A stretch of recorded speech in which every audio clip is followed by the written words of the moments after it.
Hello, there's a lot of challenges today with DevOps being everywhere. Data is everywhere with that data.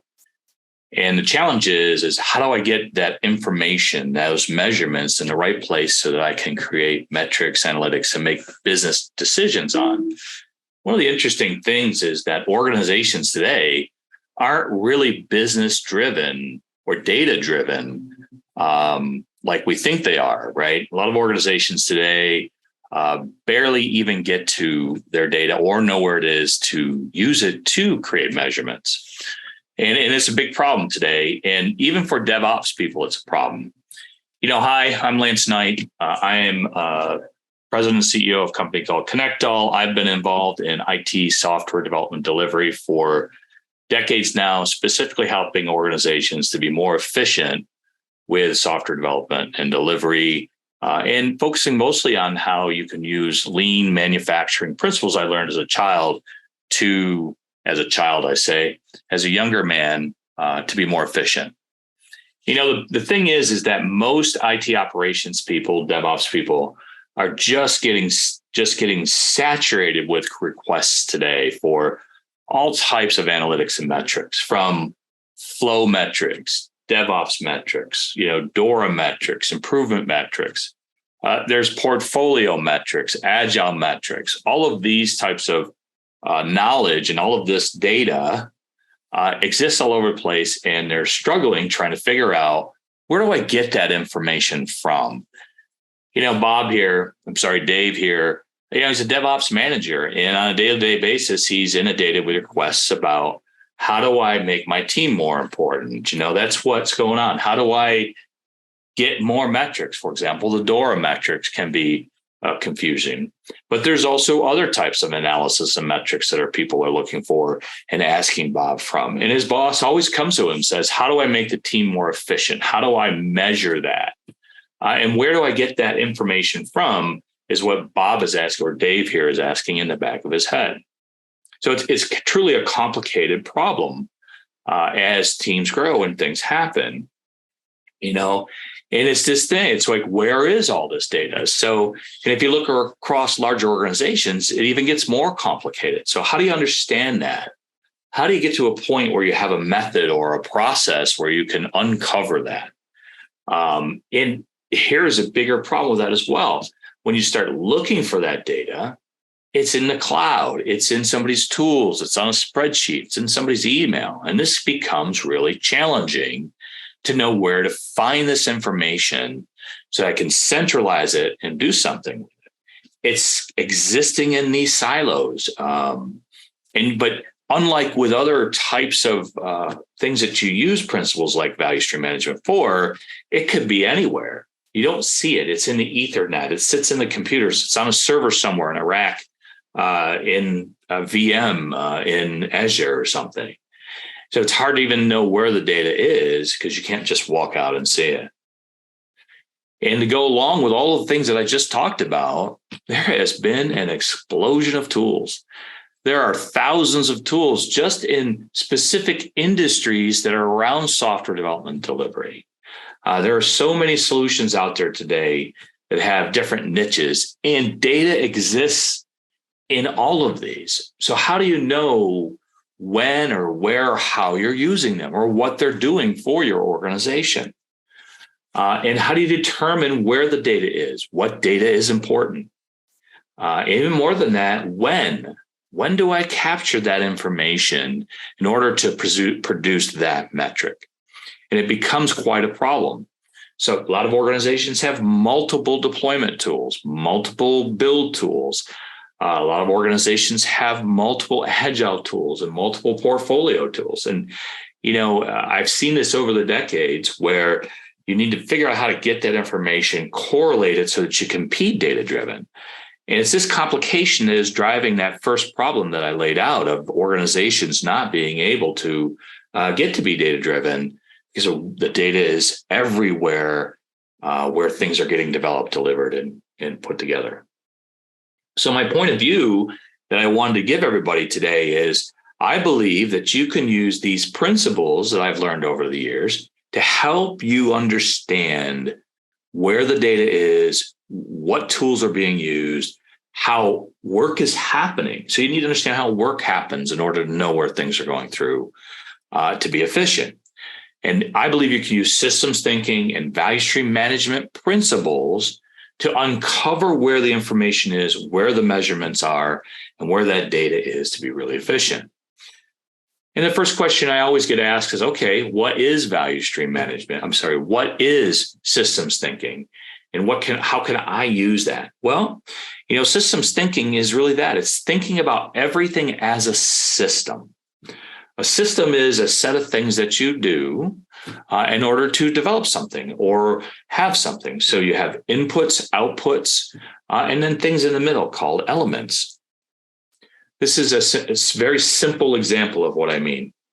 And this is a clothes dryer. I hope everybody knows what a clothes dryer is and how you can use it to understand what systems are. A clothes dryer is a system. It's an enclosed system that does a specific thing.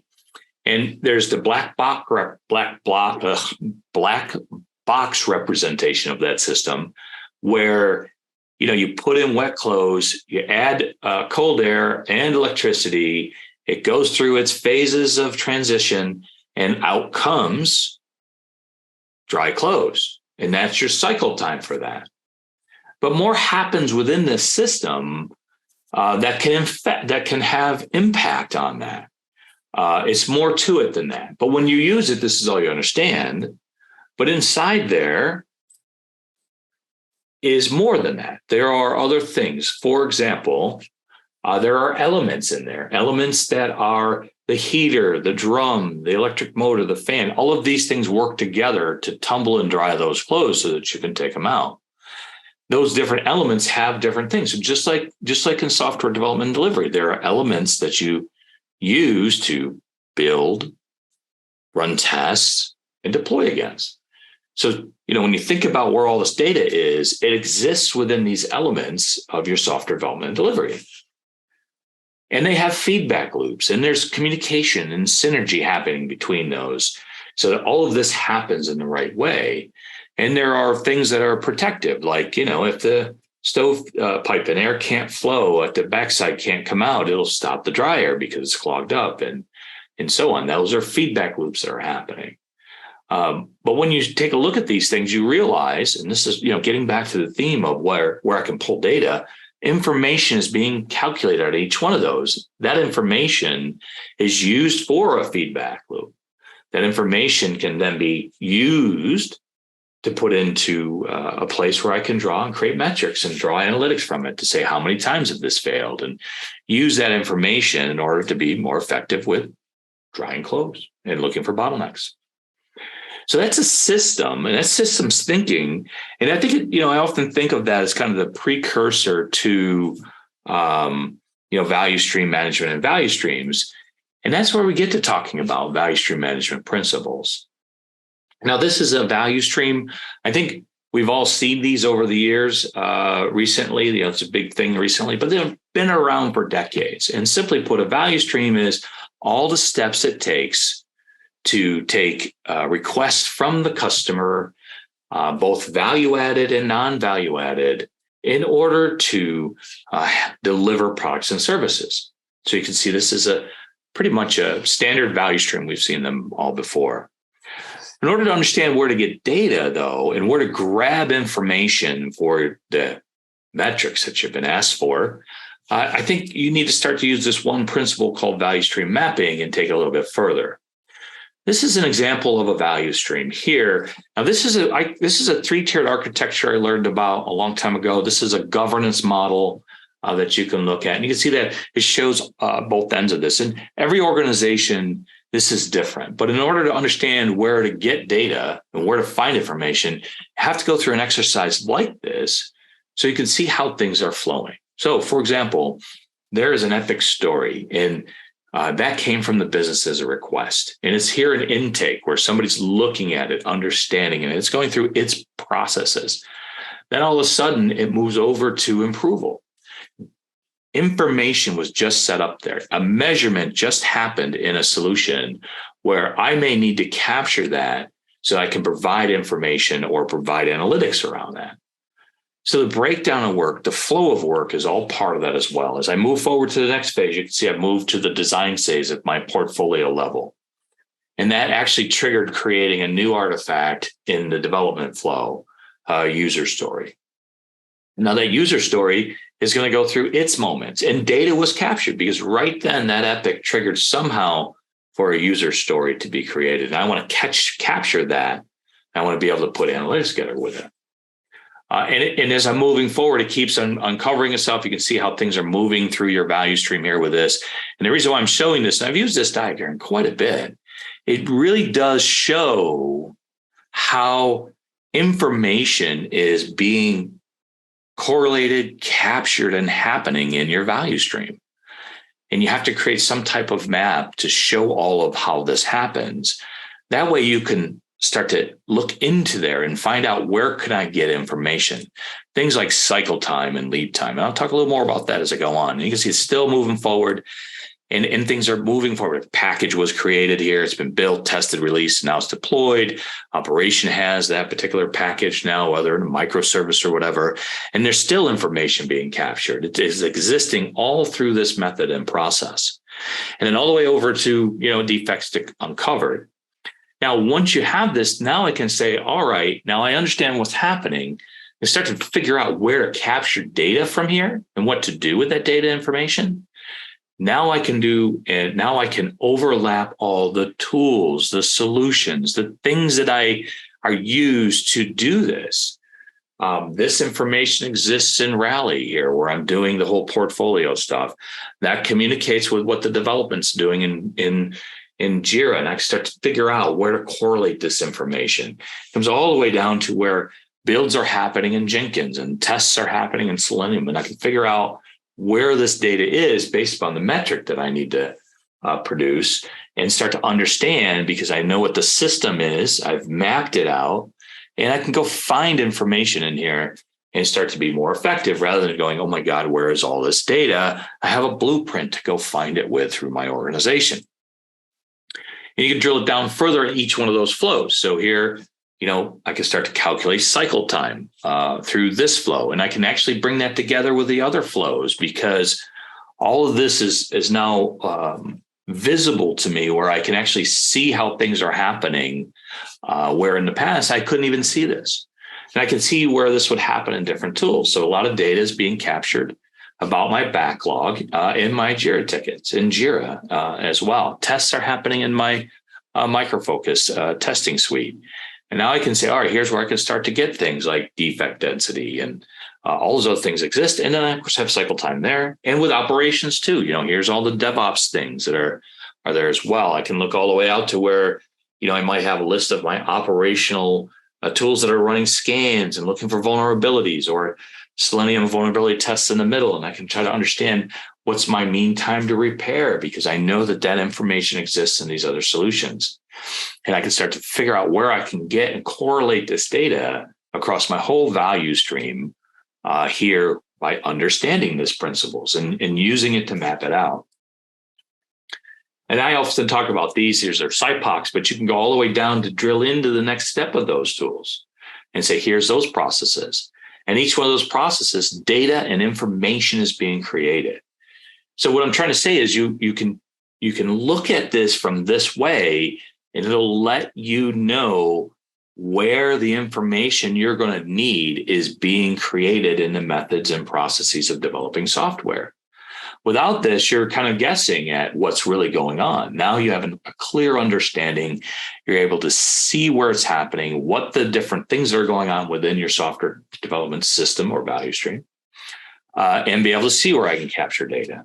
But now I understand that.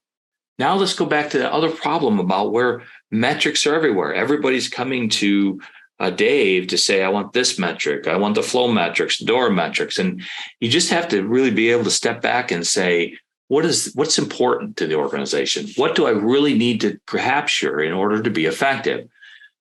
We believe in this thing called goal question metric. And it's really simple. Goal question metric is, what's the goal I have? What do I want to try to understand? And what's the impact that I can get from understanding that goal?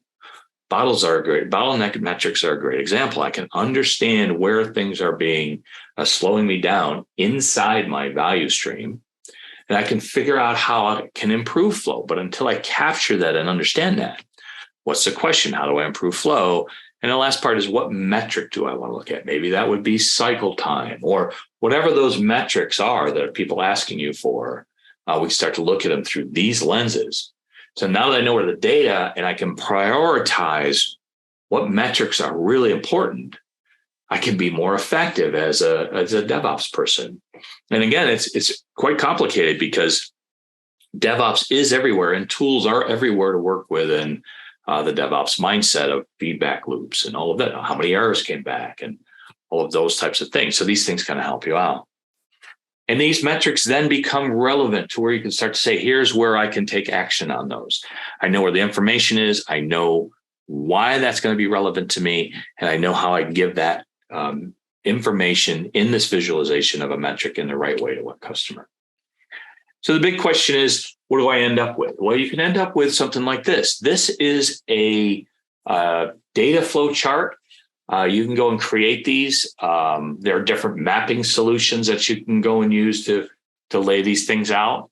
We have one of our own inside ConnectALL that we use this for. And that lets you tell the story of where you're going to get that data, how it all connects, and so on. And you can create these pretty easily once you understand the flow of how things are working in software development delivery. And your metrics then are a lot easier to produce as well. And you can say, okay, I know exactly how to go get that data, where it is, how to connect to it, and how to deliver that metric so that you can be more efficient in what you're doing today. And remove costs and remove waste and look for removing the non-value added activities in your organization by being data driven. And the question is, how do you get started? First, learn about systems thinking, learn about value stream management principles, not about value stream management solutions. Those are nice, right? We offer one, but it's more about understanding this age-old value stream management principles, learn lean, understand lean, and use that as part of your, I'd say, part of your weapons of helping organizations to be more efficient and making your own jobs easier as well. Create a flow map and understand how to use GQM to help organizations understand what metrics are really important to you. Thanks for listening to me today. And I really appreciate you taking the time to hear me talk about how you can be more efficient with software development delivery and how you can find data to produce those metrics when DevOps is everywhere.